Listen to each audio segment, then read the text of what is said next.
desde os artefatos da era Viking, preservados no gelo da Noruega, até uma carroça do século XIX escondida sob um lago nos Estados Unidos. Aqui estão descobertas inesperadas feitas ao redor do mundo. Vamos começar. Arqueólogos especializados em Roma Antiga há muito tempo se interessam por Pompeia, a cidade infame pela erupção vulcânica do Vesúvio em 79 d.C. Estes arqueólogos estão estudando um dos desastres naturais mais mortais de todos os tempos para descobrir novos elementos. Mas qual foi sua surpresa quando, em novembro de 2020, descobriram 2 novos corpos na passagem subterrânea de uma vila na área da Civita Giuliana, a 700 metros de Pompeia? Após a descoberta destes corpos, os arqueólogos começaram a trabalhar para estudar de perto estas 2 outras vítimas perfeitamente moldadas da erupção do Vesúvio. Graças às suas análises, eles puderam estimar a idade das 2 vítimas, mas também sua situação. Elas tinham provavelmente entre 18 e 25 anos e entre 30 e 40 anos, respectivamente, e se acredita que eram escravas, e seu mestre tentava fugir no momento da erupção. As roupas usadas por essas 2 pessoas naquele dia, uma simples túnica e um casaco de lã, testemunham de fato seu status. Os arqueólogos tinham acabado de encontrar um novo vestígio da erupção do Vesúvio. No entanto, esta descoberta, e em particular a descoberta das roupas usadas por estas 2 pessoas, deixou elas em grande dúvida quanto à verdadeira data da erupção. Se a carta na qual o político e escritor Plínio narra a erupção do Vesúvio, e se os documentos de outros historiadores forem verdadeiros, esta erupção teria ocorrido em meados de agosto. Mas é possível usar um casaco de lã no verão? Este novo elemento se soma a outras evidências que levantam dúvidas sobre a verdadeira data da catástrofe, como este grafite na parede de uma casa feito por um trabalhador poucos dias antes da erupção. O trabalhador cuidou até hoje de sua inscrição, 17 de outubro. Além disso, outras pistas, como as frutas de outono encontradas queimadas, lançam dúvidas sobre a verdadeira data da erupção que surpreendeu os habitantes de Pompeia. Mas isso não impede que os arqueólogos confiem agora em novos elementos que os ajudarão a aprofundar suas pesquisas e os levarão a realizar ainda mais escavações no local, a fim de melhor destacar a erupção do Vesúvio. Não há dúvida de que a recente descoberta destes 2 novos órgãos os motivou ainda mais.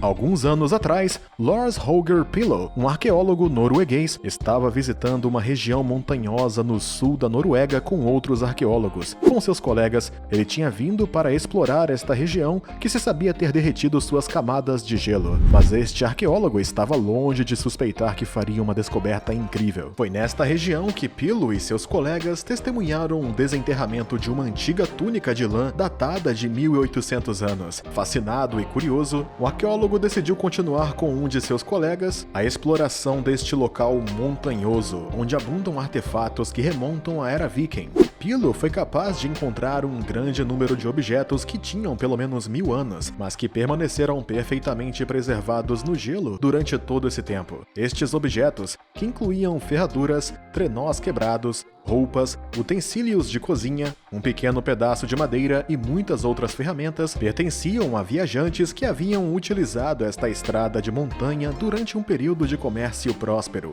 Pillow tinha descoberto um tesouro, é claro. No entanto, a descoberta teve um gosto amargo para ele, pois o derretimento das camadas de gelo trouxe artefatos, mas nos lembra do aquecimento global.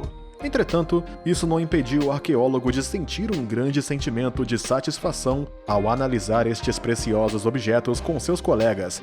Graças a esta incrível descoberta, Pillow está agora ligado a artefatos da era Viking na Noruega e em todo o mundo. Está gostando do vídeo? Então não se esqueça de nos dar um like, se inscrever no canal e ativar o sininho para receber todas as notificações e não perder nenhum de nossos próximos vídeos. Vamos continuar. Os habitantes da vila de Arasinakere, localizada perto da cidade de Mysore, Índia, sempre souberam que o lago perto do qual viviam continha algo um pouco especial. Naturalmente, seu maior desejo era saber o que estava na água, mas sua curiosidade se tornou ainda maior quando descobriram que 2 cabeças de estátua apareceram quando o nível da água no lago caiu. alguns aldeões decidiram fazer algumas escavações para descobrir do que se tratava, e seus esforços valeram a pena. Eles encontraram duas estátuas gigantescas, datando de vários séculos. As estátuas foram desenterradas do leito do lago desidratado, mas a descoberta abalou a tranquilidade em que viviam os habitantes da vila, com a chegada de uma equipe de arqueólogos e especialistas. Só que os habitantes podem agora descansar sobre seus louros porque sua curiosidade está agora satisfeita. Não inteiramente, porque alguns deles acreditam que, além das estátuas, há um templo inteiro debaixo do lago. Bom, isso deixaria qualquer um curioso. O povo da província de Jiangxi, no sudeste da China, pode se considerar sortudo por viver perto do grande lago Poyang. Mas, como todos que vivem perto de uma fonte de água, o povo da província tem que atravessar uma ponte para chegar a cada lado do lago.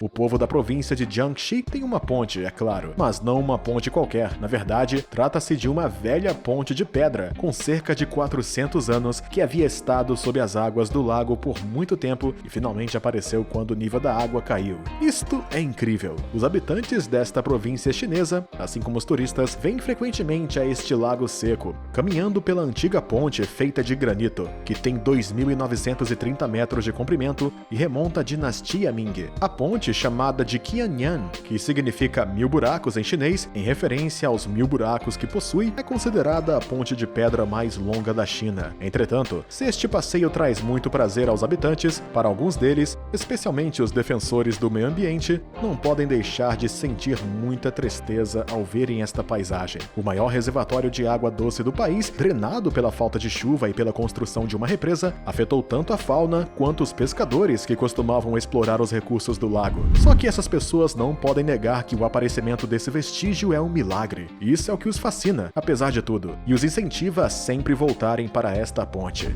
Há algum tempo, você estava assistindo a uma reportagem na TV sobre os maiores mares do mundo, mas de repente sua atenção foi atraída para uma imagem chocante que mostrava não um mar, mas um deserto. Isso mesmo, uma gigantesca área árida com um navio encalhado. Incrivelmente surpreso, você aumentou o volume para saber mais sobre esta área conhecida como Mar de Aral, o nome desta área.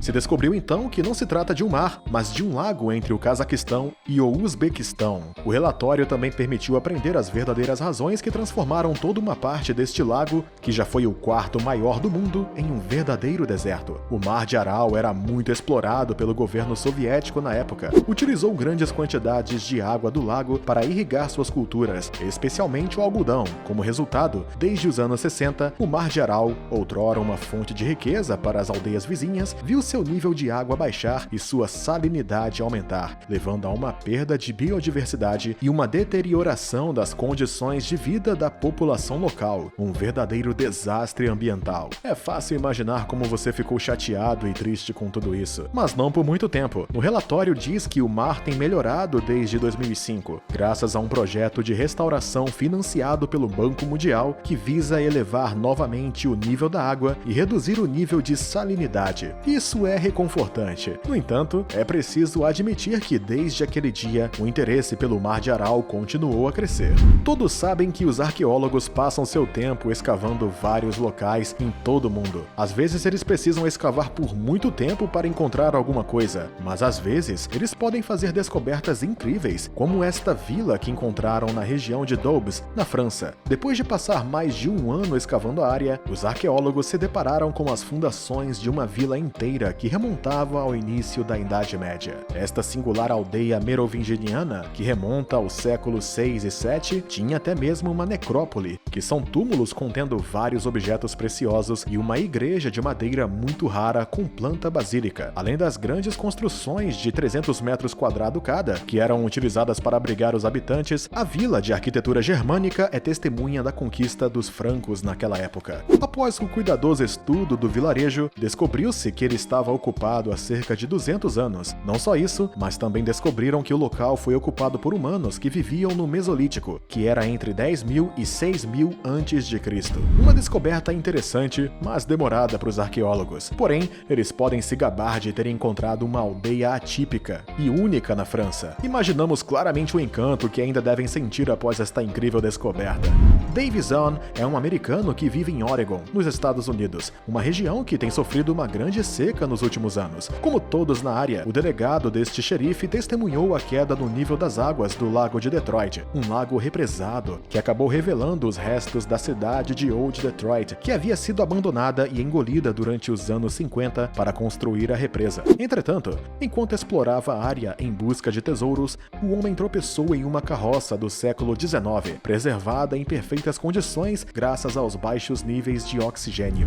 Dave Zahn pegou imediatamente sua câmera e conseguiu tirar algumas fotos do vagão de 1875. Entretanto, a descoberta causaria muita preocupação. Nosso amigo não queria que vândalos viessem saquear o fundo do lago, que deve estar cheio de tesouros. Contudo, o homem deve ter sentido um grande alívio depois que o nível da água subiu novamente, engolindo a carroça que está debaixo d'água. Dave Zahn é agora uma daquelas pessoas que se descreveria como muito sortuda. Ele conseguiu ver esta carroça do Velho Oeste com os próprios olhos. Você acabou de descobrir alguns dos maiores tesouros arqueológicos. Fala pra gente nos comentários qual deles você gostou mais. E como sempre, não se esqueça de se inscrever no canal e compartilhar este vídeo.